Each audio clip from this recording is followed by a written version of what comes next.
உரிமையை பேசுகின்றோம், ஆனால் கடமையை செய்ய தவறுகின்றோம். இலங்கை அரசியலமைப்பு சட்டத்தில் 3ஆம் அத்தியாயம் அடிப்படை மனித உரிமைகள் சம்பந்தமாக பேசுகின்றது. அதே அரசியலமைப்பு சட்டத்தில் 28வது பிரிவு கடமைகள் சம்பந்தமாக பேசுகின்றது. முதலில் நாங்கள் நமது சமூகத்துக்கு என்ன கடமை செய்தோம், நாட்டுக்கு என்ன கடமை செய்தோம் என பார்க்க வேண்டும். நாடு எனக்கு என்ன செய்தது, சமூகம் எனக்கு என்ன செய்தது என வினா தொடுக்கக்கூடாது. கடமையை செய்து முடித்துவிட்டு உங்களுடைய உரிமையை கேளுங்கள். பகவத்கீதையில் அழகாக கிருஷ்ண பரமாத்மா அர்ஜுனனுக்கு போதிக்கின்றார்.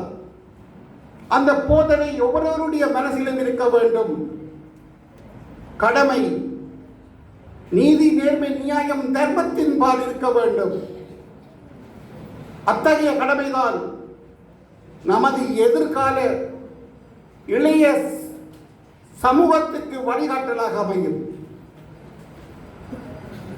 இன்று மாணவ மணிகள், மாணவ மாணவிகள் பாலியல் துஷ்பிரயோகம், பாலியல் வல்லுறவுகள் என பல பத்திரிகைகளில் வந்த வண்ணம் இருக்கின்றன.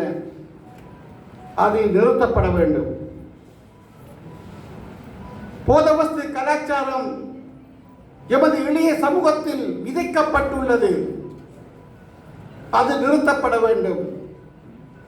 ஆனால் எங்களுடைய தரவுகளின்படி 10-15% இத்தகைய போதவஸ்து மற்றும் குற்றச் செயல்கள் இடம்பெறுவதாக தரவுகள் தெரிவிக்கின்றன.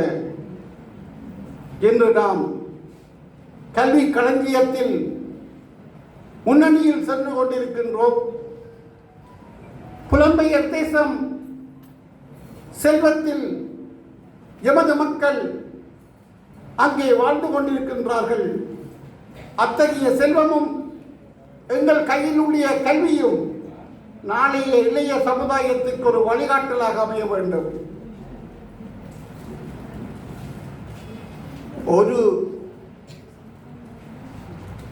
எங்களுடைய காலம் யுத்தத்துடன் முடிவடைந்து விட்டது.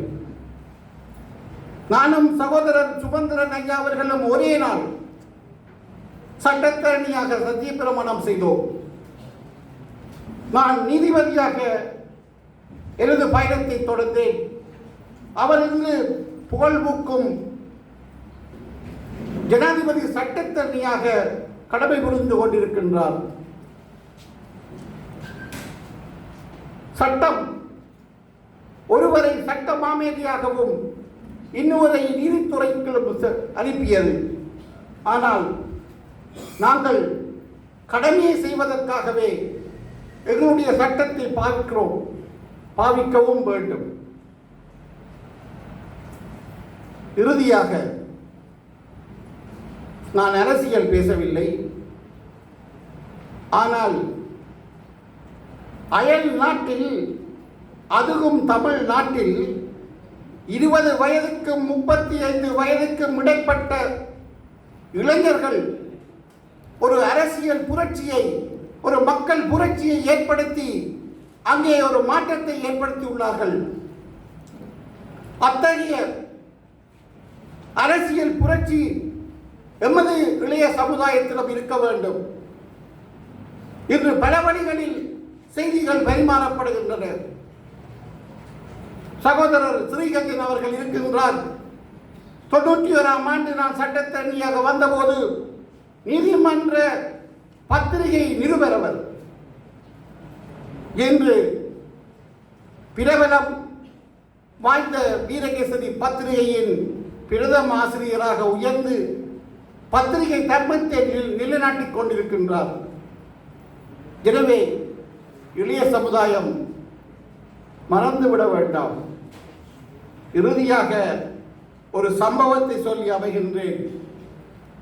ஒருவர் கூறினார், 2000ஆம் ஆண்டு சகோதரர் சொபிசன் கூறினார், 2000ஆம் ஆண்டு பிறந்தவர்கள் தற்சமயம் எங்களுடைய வரலாறு தெரியாமல் இருக்கின்றார்கள் என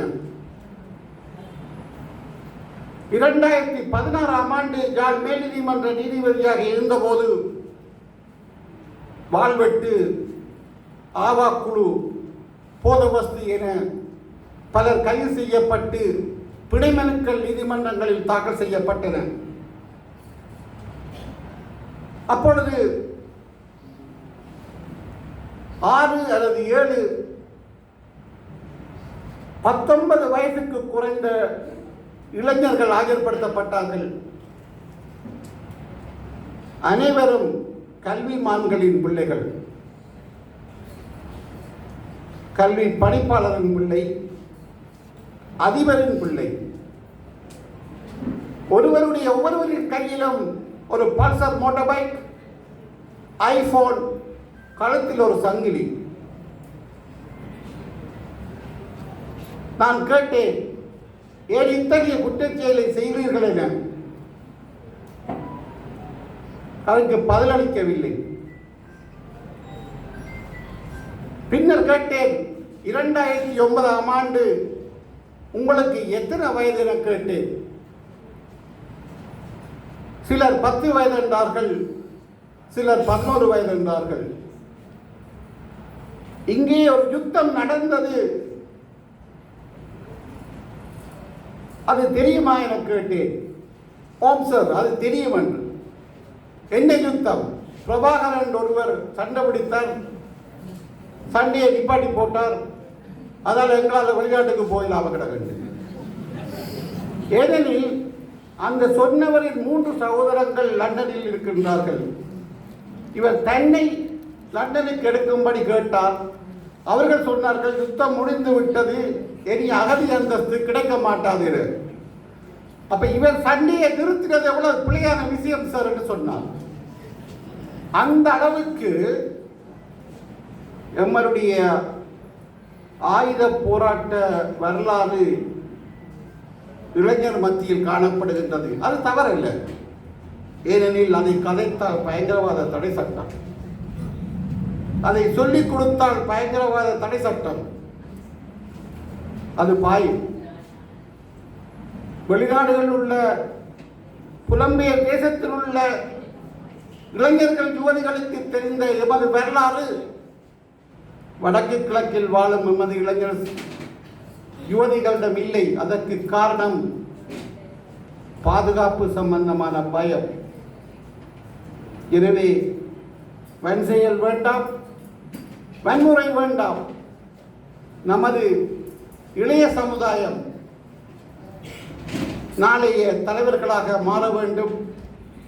உணருங்கள், பெற்றோர் சொற்படி நடவுங்கள், ஆசிரியர்கள் சொற்படி நடவுங்கள், பெரியோர்கள் சொற்படி நடவுங்கள் என கூறி வாய்ப்புக்கு நன்றி தெரிவித்து நன்றி, வணக்கம்.